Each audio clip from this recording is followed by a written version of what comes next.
அனைவருக்கும் வணக்கம்.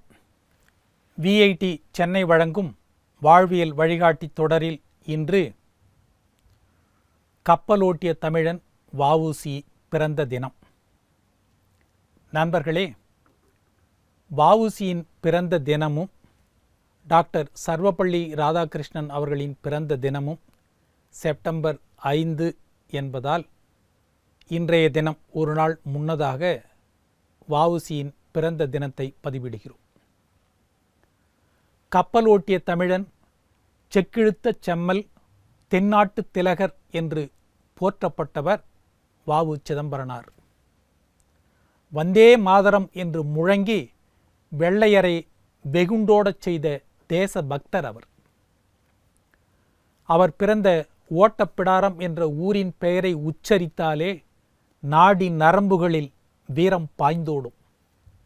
சிறைவாசத்தின் போது அவர் மாடு போல் நடத்தப்பட்டு அவர் இழுத்த செக்கு இன்றும் கோவை சிறையில் வ.உ.சியின் வரலாற்றை பறைசாற்றி கொண்டிருக்கிறது.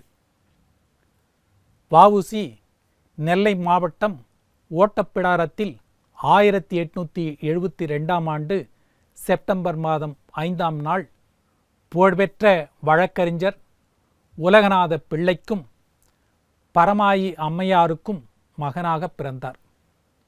ஓட்டப்பிடாரம் மற்றும் நெல்லை பள்ளியில் பயின்று வட்டாட்சியர் அலுவலகத்தில் எழுத்தராக பணியாற்றினார்.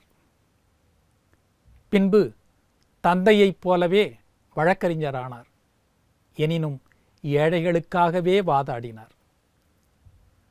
வ.உ.சி என்றாலே நினைவுக்கு வருவது வெள்ளையருக்கு எதிராக சுதேசி கப்பல் கம்பெனி நடத்தியதுதான். ஆங்கிலேயரின் பிரிட்டிஷ் இந்தியா நேவிகேஷன் கம்பெனி நம் நாட்டின் பொருளாதாரத்தை சுரண்டி வந்தது. இதற்கு முற்றுப்புள்ளி வைக்க நினைத்து 1906ஆம் ஆண்டு ஏற்படுத்தப்பட்டதுதான் சுதேசி கப்பல் கம்பெனி. இதன் செயலாளராக வ.உ.சி செயல்பட்டார். ஆனால் தொடக்கத்தில் கப்பல்களை குத்தகைக்கு விட்டவர்கள் வெள்ளையருக்கு பயந்து பின்வாங்கிவிட்டனர். எனினும் மனம் தளராமல் கொழும்பு சென்று குத்தகைக்கு கப்பலை கொண்டு வந்தார் வ.உ.சி. இந்தியாவின் பாரம்பரியம் மிக்க தொழில்களை அழித்து தங்கள் தொழில்களை பெருக்கிய ஆங்கிலேயருக்கு சுதேசி இயக்கத்தின் மூலம் பாடம் கற்பித்தவர் வ.உ. சிதம்பரனார். நெல்லை மாவட்டத்தில் மாபெரும் தொழிலாளர் போராட்டம் ஒன்று நடந்தது. போராட்டம் நெல்லை சீமை முழுவதும் பரவியது. அடிமைகளாக இருந்த தொழிலாளர்கள் வார விடுமுறை உள்ளிட்ட சலுகைகளை பெற்றனர்.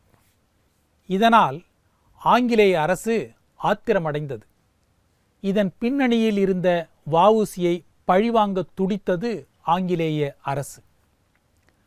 அந்த சமயம் தூத்துக்குடியிலும் அடுத்து திருநெல்வேலியிலும் புரட்சியாளர் பிபின் சந்திரபோஸின் விடுதலையை ஒட்டி போலீஸ் தடை உத்தரவுகளை மீறி வ.உ.சி, சிவா இருவரும் பொதுக்கூட்டங்களில் பிரசங்கம் செய்ததாக கைது செய்யப்பட்டனர்.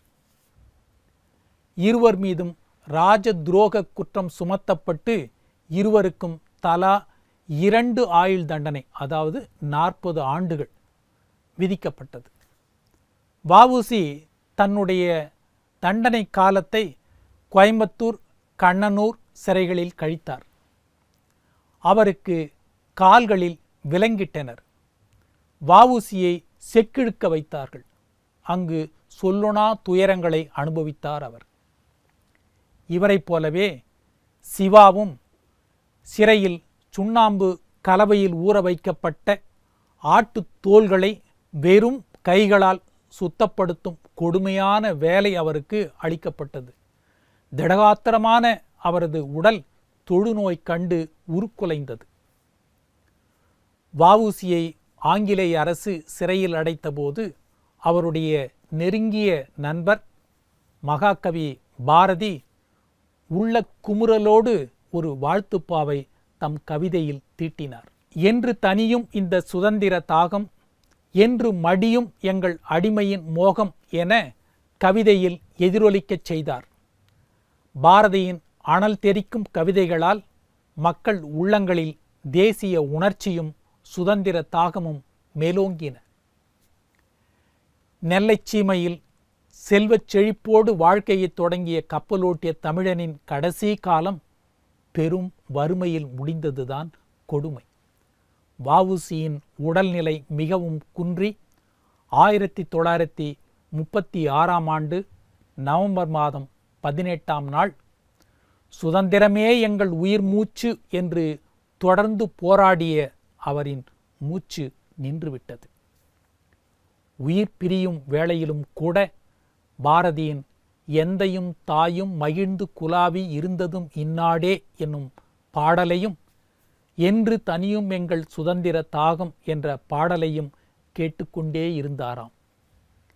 தேசத்தையும் தமிழையும் இரு கண்களாக போற்றி தன் வாழ்க்கையை நாட்டுக்கே அர்ப்பணித்து மறைந்த வ.உ.சியின் புகழ் எந்நாளும் மறையாது. மீண்டும் நாளை சந்திப்போம்.